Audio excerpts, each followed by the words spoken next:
Today, we re-delving into a topic that is both somber and profoundly human. The stories of those who faced the ultimate challenge on the world's highest peak, Mount Everest. Scaling this majestic mountain is a dream for many, but its slopes are unforgiving. We will be discussing some of the most heart-wrenching stories from its history. Our aim is to honor the memory of these climbers and understand the immense risks they undertook in pursuit of their dreams. This is a story of courage, tragedy, and the indomitable human spirit. Before I share these tragic stories, do me a favor by liking and subscribing to this channel for a lot more videos like this. Let's begin with one of the most famous and debated stories in mountaineering history, George Mallory and Andrew Sandy Irvine. In 1924, these two British climbers made a valiant attempt to be the first to summit Everest. They were last seen on June 8th, just a few hundred meters from the top, moving with alacrity before the clouds obscured them forever. Did they make it? We may never know.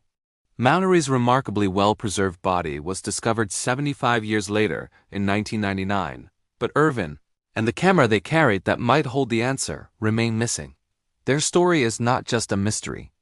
It's a testament to the pioneering spirit of early exploration, a poignant reminder of how long humans have been drawn to this formidable peak. Fast forward to 1996, a year that has become infamous in Everest's history, largely documented in Jon Krakauer's book, Into Thin Air. On May 10th and 11th, a sudden brutal blizzard trapped multiple climbing teams high on the mountain. Among the 8 climbers who perished was Rob Hall, a highly respected guide from New Zealand. In his final hours, trapped near the south summit, Hall managed to connect via satellite phone with his pregnant wife, John, back home. Their last conversation, where he told her, "I love you. Sleep well, my sweetheart. Please don't worry too much," is one of the most heartbreaking moments ever recorded. He was an experienced guide who prioritized his client's safety, but the mountain's unpredictable nature proved overwhelming. His story underscores the fact that even for the most skilled, Everest always has the final say. Another victim of the 1996 disaster was Yasuko Namba, a Japanese climber who, just before the storm hit, had become the oldest woman at the time to complete the 7 summits. Her achievement was tragically short-lived. Caught in the blizzard during the descent, she and others became disoriented. Left for dead after she fell unconscious, a rescue attempt the next day found it was too late. Her story is a stark reminder of the thin line between triumph and tragedy at extreme altitudes, where the body's resources are pushed to their absolute limit. Her dream was realized, but she never made it back to share it. Also lost in 1996 was Scott Fisher, the charismatic American guide and head of the Mountain Madness expedition. Fisher was known for his incredible strength and lived life to the fullest attitude. However, on summit day, he was struggling, possibly from a pre-existing condition exacerbated by the altitude. He pushed himself to the summit late in the day and was too exhausted to descend in the worsening storm. His closest friend and climbing partner, Anatoly Balkriv, made heroic rescue efforts, but couldn't reach Fisher in time. Scott Fisher's death showed that even the strongest and most vibrant personalities are vulnerable in the death zone, the area above 8,000 meters where human life is unsustainable. Now, let's talk about a story that raises difficult ethical questions. In 2006, a British climber named David Sharp was found sheltering in a rock cave near the summit, barely responsive. It's estimated that around 40 climbers passed him on their way up and down, but no organized rescue was mounted. Many argued that at that altitude, a rescue was too dangerous and likely futile. Others were horrified that so many could pass a dying man. The incident sparked a massive debate in the climbing community about the moral responsibilities of climbers. David Sharp's lonely death forced a difficult conversation about the summit fever that can sometimes overshadow basic human compassion. The story of Frances Arsentive, the sleeping beauty of Everest, is equally haunting. In 1998, she became the first American woman to summit Everest without supplemental oxygen. A monumental achievement. But during the descent, she became separated from her husband, Sergei. She was too weak to move, and Sergei, after reaching camp, went back up to find her. The next day, climbers Ian Woodall and Kathy O'Dwyer found Frances barely alive, but were unable to carry her down. They were forced to leave her. Tragically, Sergei's ice axe and rope were found nearby, suggesting he fell to his death trying to rescue his wife.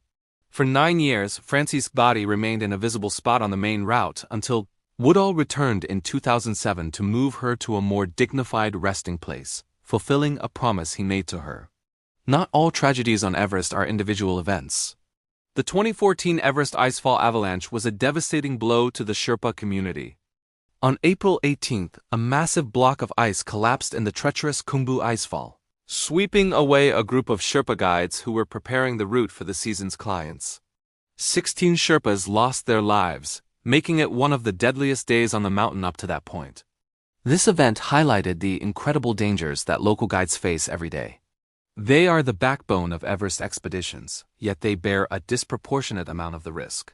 The tragedy led to protests and a shutdown of the climbing season from the Nepal side, bringing global attention to the working conditions and rights of the Sherpa people.